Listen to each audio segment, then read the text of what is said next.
had me at Cello, Cello. You had me at Cello. You had me at Cello. Oh, you had me at Cello. Playing the cello has so many pluses. It never grows old. Hi, everybody. 5 o'clock on a Friday again. Time for another episode of Cello Chat. I hope you're looking forward to it as much as I am. I'm thrilled today to have with me Bianca Davila do Prado. Bianca, how are you doing? I'm good, thank you. I'm so excited to be here. Thanks for inviting. I'm super excited to have you on the program. You have a lot of things going on. This will be a lot of fun to talk about them.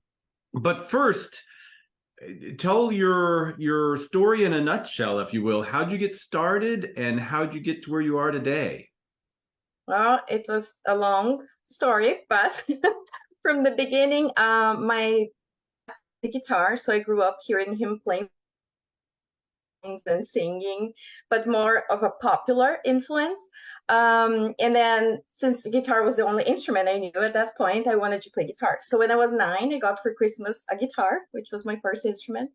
And I was very lucky because I grew up in Brazil. So I'm from Brazil, and I grew up in a little town in the south that was colonized by German people. So I studied in a Lutheran school, and we had a little music group there, and that's when I got started playing with other people, the guitar. And then with this group, we would have like yearly encounters where we would get together with all other Lutheran schools music groups. And that's when I saw a cello for the first time, and I completely fell in love. And I was like, I want to play. That's the most beautiful thing I've ever heard in my life, and I need to play that. And I was 12 when I started asking my mom to play the cello. We didn't have any teachers in town or even close, because in Brazil we don't get as many music teachers as you get here. So after 3 years and asking my mom kind of daily, when I was 15, she finally said, okay, now you're old enough, you can get in a bus and travel for an hour until the closest teacher we could find. So I had a wonderful first teacher. And at that point, I was playing recorder too, because I felt in that group that the recorder had more challenges than the guitar. So soon I moved to recorder. And actually, my first job was as a music teacher teaching recorder before I started to play the cello. So I've been teaching music for longer than I've been playing the cello. Wow. And then I was teaching recorder, and I started my cello studies, and I was not sure if I would have time to prepare for a college audition, but that was my dream. And then I went to a Suzuki Institute in Brazil, and then the teacher who was there was Angela Ferrari, and she was my college teacher later. And she asked me, I was like 16 when I met her, and I was like on my Suzuki book 2 or 3 around that, pretty old to be at that level. And I met her, and she came and asked me, how old are you? And I told her, and I said, and she asked me, would you like to go to college for music? And I was like, that's my dream, but I just started, so I'm not sure if I will have time to prepare. And she was so generous, and told me, you can come to my town, I will help you, I'll teach you. And so I started meeting her every 3 months, and she helped me, and I could get into my college audition, which was kind of a miracle in such a short time. Very And I'm impressive. very grateful for that. Yes, I really worked hard on those initial years, and I really wanted to do that so much. So then I finished my bachelor's in cello in Brazil, and then I started playing in an orchestra. I started teaching, not Suzuki, but teaching students. I always loved teaching. And then in this orchestra, I had one friend who joined the orchestra, and she was a Suzuki teacher. And it actually, the school was her parents' school. And then she invited me to join. And I was like, but I don't have any Suzuki training. She was, that's fine. If you love teaching, we need someone. And that's the reality in Brazil. It's really hard to get Suzuki training. I mean, now with online is a little bit, and we have 2 teacher trainers in South America now, in Argentina, so it's a little bit easier. But at that point, it was kind of challenging. So I joined the school, and then I really loved the atmosphere of the school. I thought that was a great place, and everything that was going on there musically, and the way people would work with kids and also adults started to play instruments, and that really touched me. And so I thought that would be a path I would love to follow. And so I was lucky that right there, when a little bit after I started teaching at the school, that David Evanchik from Canada, I started coming once a year to teach teacher training in Brazil, from Canada to Brazil to teach. So I did my book 1, 2, 3, and 4 with him in Brazil and in Peru. They have a big Suzuki festival in Peru too. And then I was working with that, and I was fine there in Brazil. But then I felt I wanted to get better. And when I finished college, my professor always told me, okay, you work for a little bit, and then how about if you go to the United States? Because that's what people usually would do at that point in Brazil, to continue your studies. And it took me 10 or 11 years to make this decision to come here. And actually, it was a little bit by chance. I came to visit a friend in Normal, Illinois, where I ended up studying at Illinois State. And she told me, oh, there's a super great cello professor, you should meet her. And then I met Dr. Ransom, and I absolutely loved her. And she invited me, oh, would you want to come to a lab class and see the studio class? So I went to the studio class, and she told me, there's a string project. We give assistantships to people for teaching. And I was, wow, that looks like a great plan. So since I had a friend already there living in town, I decided. And I applied. She helped me so much, like with all the process, which is kind of long for international students, all the paperwork and all the process. But it worked out. I got the assistantship, and then I came to study at Illinois State. Came to study my master's in cello performance. And then when I was halfway, Dr. Lewis, who was my pedagogy teacher, professor there, she told me, why don't you stay for a little, have your master's in string pedagogy too, since you're so into teaching.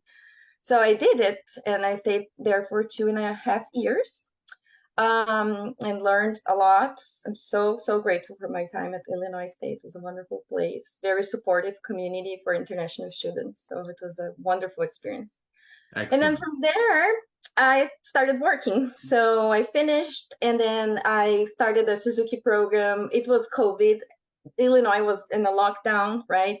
And then there were 2 jobs for cello, one for Suzuki School and another for the University of Idaho Prep Division. They were both in Idaho. And then maybe Idaho is the place to be. I never thought about living in Idaho.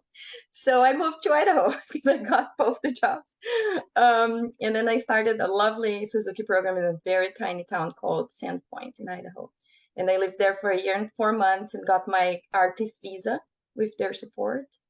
And then when I got my visa, and I wrote Dr. Tanya Carey to say thank you for a letter that she wrote me, because I connected with her through Suzuki training that I took online, my book 5 of her.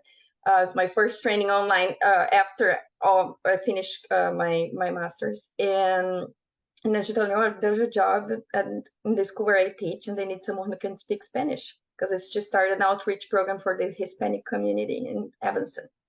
So I applied, and it worked out. And now I'm here I finished my first year now here in Chicago, and having a great time. Wow, yeah. That's great. Yeah, I was wondering how that connection, because it's easy to think from Normal, Illinois to Chicago, but the Idaho thing, but that was a little bit of a detour. But it was great because I started the program there. It grew so much in a year. In that part of the country, people were different about COVID. So it was very different for me going there, but it was kind of a normal life for that year. So they were doing everything in person. And so for that time was great, because I don't think they were really hiring people in Illinois at that point, It was very locked down right here. So, yeah. So you speak Spanish and Portuguese? Yes, I do. Right. Excellent. All right. Yeah. Adriana and Tanya and Cora you studied with as well? Yes, my last semester. Really wonderful people. Yes. All right. So now let's segue to talking some more about the Suzuki program. On this series, I've had a number of Suzuki specialists on. You have, as you just mentioned, an extensive Suzuki background, and I think it's even detailed better on, more extensively still in your bio. So I'm just kind of wondering, how on kind of a daily basis in teaching cello do you think that your Suzuki training just informs your teaching approach and teaching philosophy as a whole? Wow, a lot. I mean, Suzuki training is just so amazing. It's just so well structured, and especially with starting new students, and especially when they are little ones. So even I teach the Suzuki, I coordinate the Suzuki program here, the outreach program, but I also have at the Music Institute of Chicago just private students that they call traditional students. There are students who already play in orchestra, so they know how to read, but they never took private lessons and they feel they want to improve a little bit more with a special attention, individual lessons. And then they come to me, and I use all I learned with Suzuki all the time, even if I'm not teaching Suzuki songs. It's Mhm. just so good. It just felt so, it's just so organized the way they have the trainings. It helps you so much to clarify, and many things that clarified like on my own playing when I started taking Suzuki training after college. And I was like, oh wow, that's great. Like I never thought this way, and it's just so helpful. So, and then the other part is the connection part, right? That I think that's something that I was always like naturally good doing, is really connecting with the students and with the families. That is a lot more stress on Suzuki, right? That we want to build a community, you want to be close, and this connection, it's what keeps the students coming, because it's not easy learning an instrument like a cello. But if you really like, they feel a good connection, they will keep coming, even when the times are hard and they feel that they're struggling to learn something, because they know they are supported and loved. And they matter. It's not, they are not little machines to play the cello. They're people who are learning the cello and hopefully getting to be better people through music. All right.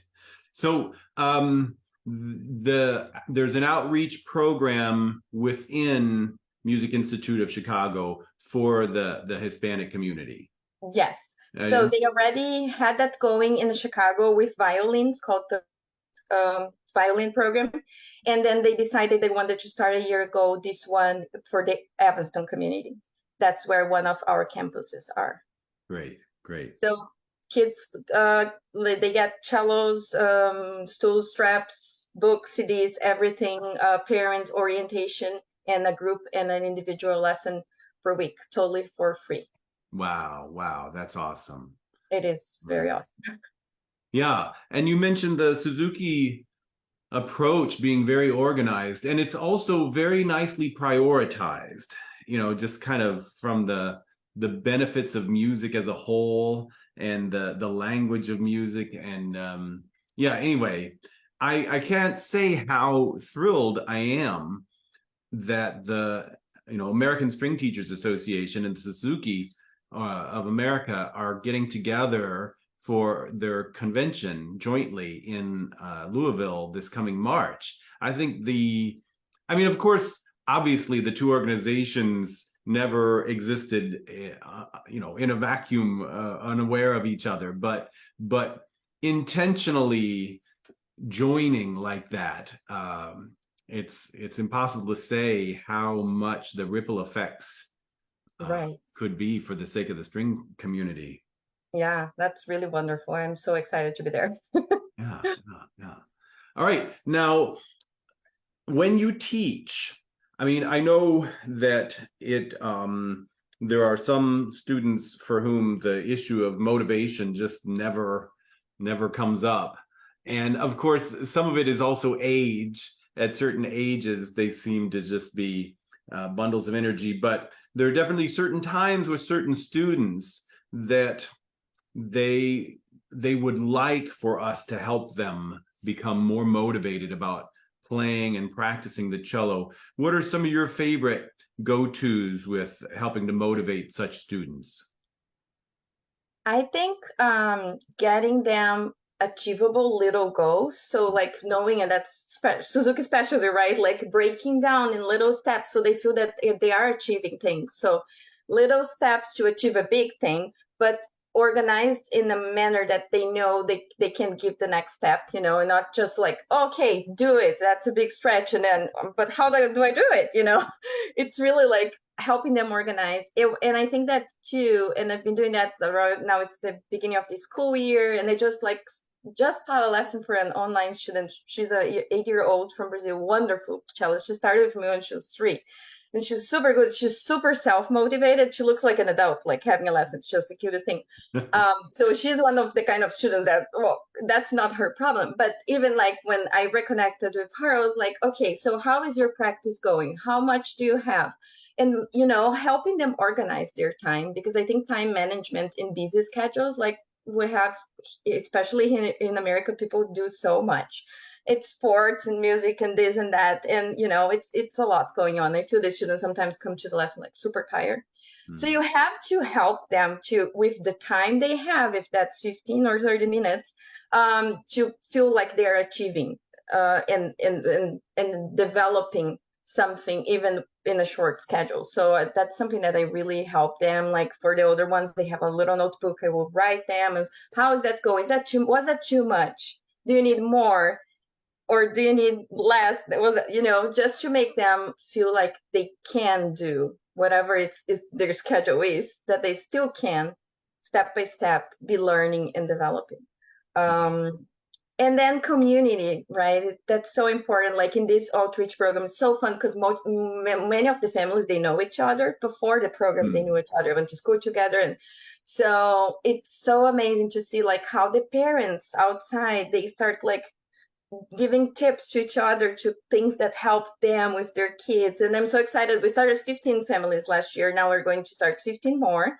So that how the families that are continuing come and tell wonderful things to the other parents. And they say, yeah, it's not easy, but you'll get it.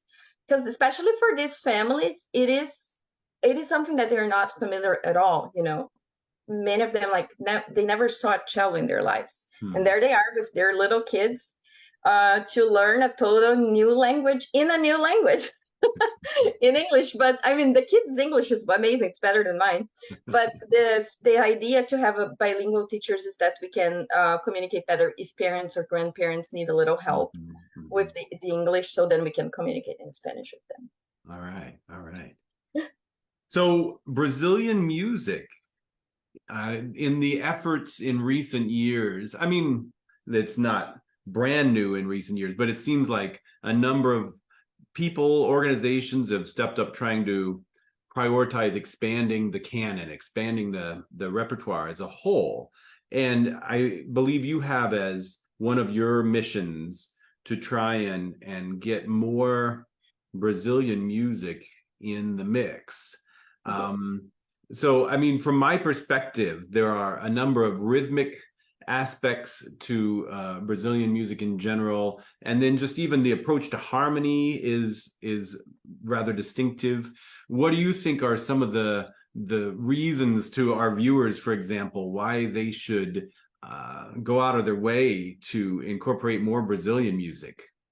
Yeah, wow. So that's fun. When I lived in Brazil, I played in an orchestra. We didn't play much Brazilian music, which is kind of, and even in the school I used to teach, we didn't have also this, let's always have a Brazilian piece in the repertoire. Sometimes we didn't have. So I realized that Brazilian music can be challenging for this rhythm, harmony, and everything. Can be a little bit tricky. And I mean, like Villa-Lobos, wonderful, my favorite composer, but it's so hard to play his music. So it's nothing easy, but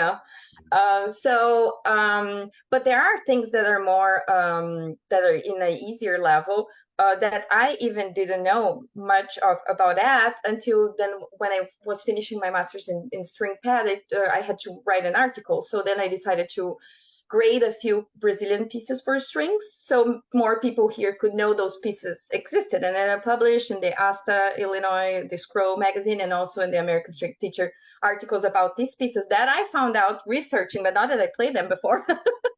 But I graded them, and then I wrote about like things that would be interesting for teachers to work on those pieces. And there's this guy I wrote an article about. His name is Ernst Mahle. He's a German composer, but he moved to Brazil when he was 21 years old. And then he noticed, he started a school, called Escola de Música de Piracicaba. And then when he started teaching in that school, he realized that the Brazilian kids never learned to play music from Brazilian composers or even like Brazilian folk songs, right? They would learn everywhere else folk songs, but not our own. And then he started writing this music, and he has a lot of great compositions for every instrument, not just for strings. So he wrote a lot of Brazilian folk music for kids, for beginners. And then I thought that was pretty amazing. I mean, and it's a great piece, all the syncopations and the rhythms they are tricky for Brazilian kids too, but here in America, it's a little bit harder. I never thought about how that could be, but it's almost like an accent, Right, yeah.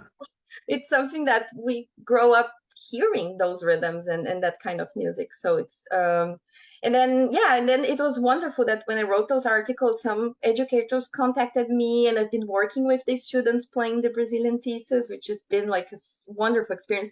And most of all, I think the energy of the Brazilian music is so fun. You can see the kids have fun playing it.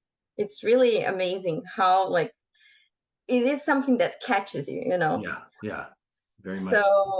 So I think that's really wonderful. And then I had some opportunities to start composing, which is kind of something I started here. I never did that before in Brazil. Right. But it's wonderful that, as you said, some institutions are wanting to bring that more like other background music for people, for students here. So I had this opportunity to compose a piece that's going to come in the Mosaic collection soon. And then the one for cello for the Teaching Repertoire Consortium. And I incorporated Brazilian rhythm. So each one of the movements on my suite is a Brazilian. The first movement is a tango, Right. but I'm from the south in Brazil. We're very close to Argentina and Uruguay. So we have, our music is a lot influenced by their music. And then other rhythms and cello percussion and fun stuff like that. And then I tried to combine that with some elements that I feel, because it's supposed to be played for intermediate students like Suzuki book 4 level. So I tried to put some Suzuki 4 tricky spots that I feel when I work with my students that could be reinforced playing as another song. So that's in the suite too. And now I'm super excited with the new opportunity I had with the new Canon project, which is a wonderful, wonderful project, and that I'm very grateful for. That I just had a meeting with my mentor, so I got a mentor for composition, because I always studied cello and teaching, but never composition. So now I have a mentor that is going to help me compose a new piece, and that's going to be premiered at the ASTA conference. So isn't that great? That is just so awesome. Yeah. Now, is this a case where once you've gotten a taste of composition and the joys therein, do you find yourself with a particular student that you think might benefit as well, kind of trying to lead them into starting composing as well? Wow, I didn't get to think about that. That's a great question. But I think just by doing that, because I must confess that I never thought about doing that, because I never met a Brazilian composer that was a woman. I don't remember. I grew up and I didn't know of any, Chiquinha Gonzaga. It's wonderful. I played her music, but she was like very, very old time. So I mean, now there's more, but I didn't grow up seeing that. So I hope that by seeing that maybe more people can think, oh, that's something I can do. If she can do that, I can do that too. Yeah. So, and that's another thing about being a teacher, and I think that was one of the efforts of the new Canon project, because sometimes our composers will be the composers. You don't see them in a daily basis, so it looks like a faraway dream being a composer. You don't realize you can do that too. But then when you are in teaching and people are playing your music and they know you, wow, maybe I can try doing that too. I think it's amazing. I know that some teachers really work a lot with that, like improvising and students writing their own music. I don't do that a lot. I know I should do more, because it's a very interesting way to learn. Wow. Yeah. Now, I'm just curious, do you have, since you kind of mentioned the difficulties with, finding in some cases maybe Brazilian works that aren't commonplace anywhere, even in Brazil, how do you go about expanding your own repertoire of Brazilian pieces?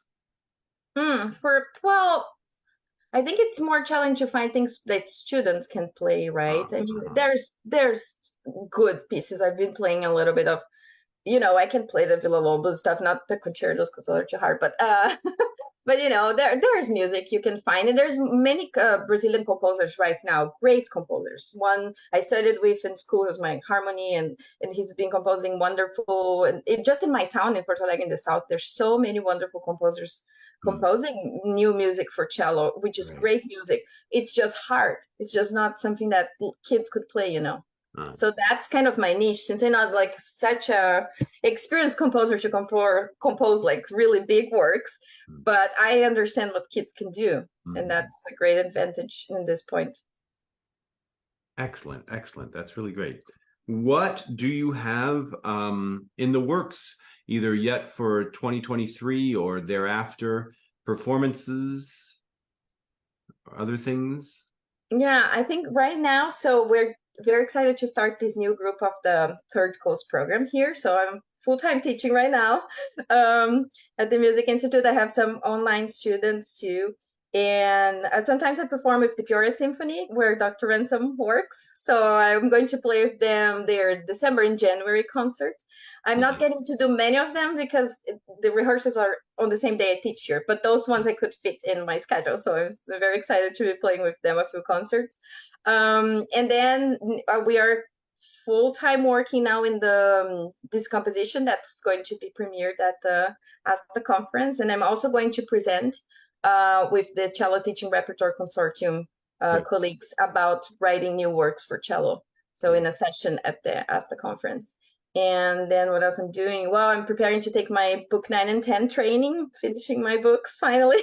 Because I took a little break when I was in grad school. It was too much. And so I did my 6, 7, 8 last year with Dr. Carey. And now I'm going to do with Avi Friedlander 9 and 10. And he's wonderful. I'm very excited to work with them. I mean, we work together at the school. He's the coordinator of the Suzuki program there. Yeah, but I never took any training from him. So I'm very excited about that. All right. I'm sure it's very interesting to get the training, but from different people's perspectives. Yes. Yeah. All right. Well, I'm super excited for your session in March and to hear your composition. That's going to be wonderful. I know my students will be there, very excited as well. And thanks so much for your time and your thoughts. This is just such a fascinating journey, like so many musicians have. Isn't it the case? Yes, it's amazing. Yeah, being a musician is not the easiest path to follow, but there's so many joy and so many people you can connect and places you can go. I traveled so many places to play, and that's like places I never thought I would be in my life, and just these wonderful opportunities and connecting and getting to meet so many wonderful people. It's very exciting journey. Yeah, for sure. Well, thanks so much, Bianca.